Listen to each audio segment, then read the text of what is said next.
Welcome back to Tonight on Breaking. It's now 11 weeks to the inauguration of the new president, and INEC has postponed the governorship and State House of Assembly elections. As you all know, the governorship and State House of Assembly elections were scheduled to be held on Saturday, March 11th, but on Wednesday evening, INEC postponed the election by 1 week. The elections are now scheduled for March 18th. Now, you might be asking, why did INEC postpone the governorship and State House of Assembly elections? Well, let me catch you up on what has been happening. As you know, the election results announced by INEC on Wednesday last week declared Bola Ahmed Tinubu as president-elect. Since the announcement, there have been allegations of malpractices during the polls.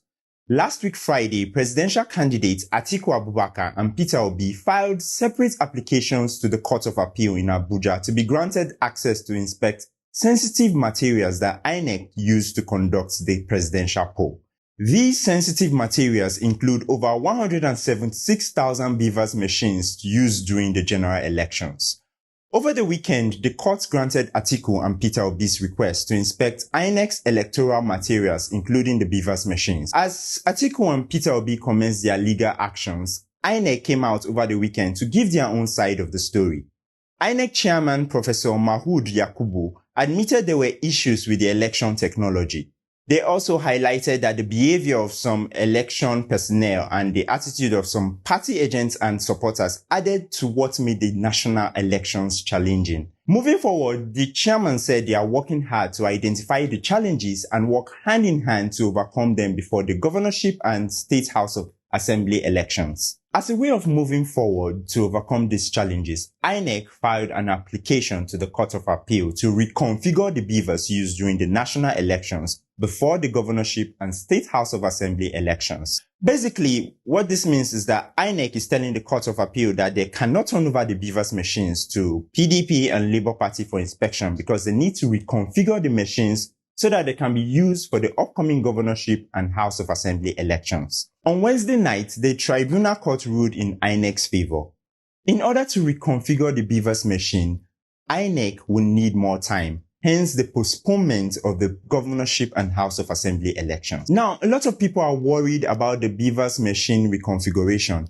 Reconfiguration is basically a fancy word for saying INEC will reset the BVAS machines and all the data in them will be erased, so that new data can be uploaded for the governorship and State House of Assembly elections.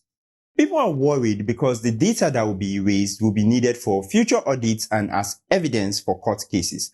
INEC has ensured the courts that the data in the BVAS machine will still exist as backups even after reconfiguration.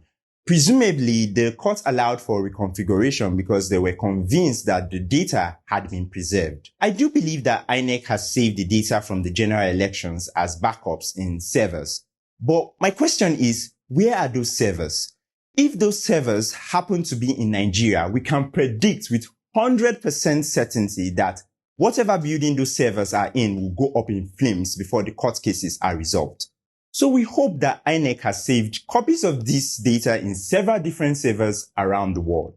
Anyway, in other news, as Nigerians prepare for the governorship and State House of Assembly elections, some governors have been putting in more extra last-minute work.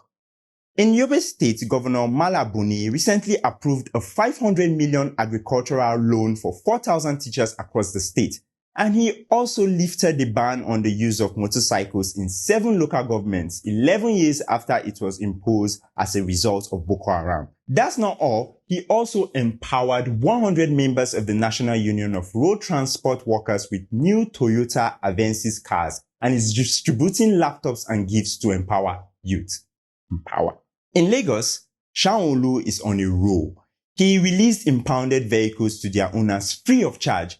He also paid a set of 532 retirees 1.2 billion for past service benefits that were owed prior to the commencement of the contributory pension scheme.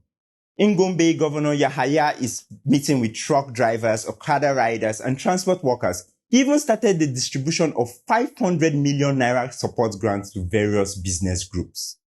And what do these governors have in common? They are gunning for re-election. You know what this reminds me of? An abusive relationship. The abusers do whatever they want for years, and right when the abused person decides to leave, They come begging, bringing flowers and chocolates, asking for a second chance. And you all know what happens when an abuser is given a second chance.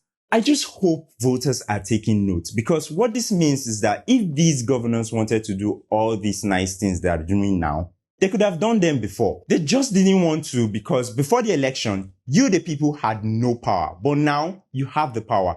And you can send them a message that all of this emergency kindness is too little too late.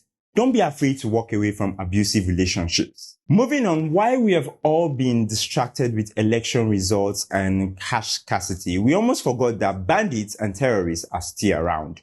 This week, bandits killed 6 vigilantes at a checkpoint in Biringwari local government of Kaduna State.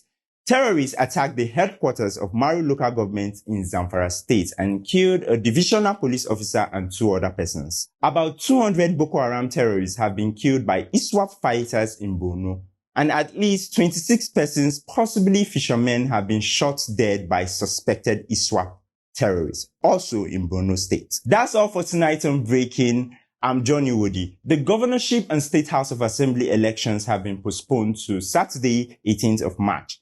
Don't forget to go out to vote. Stay safe. I wish you all a very peaceful voting process. Thank you.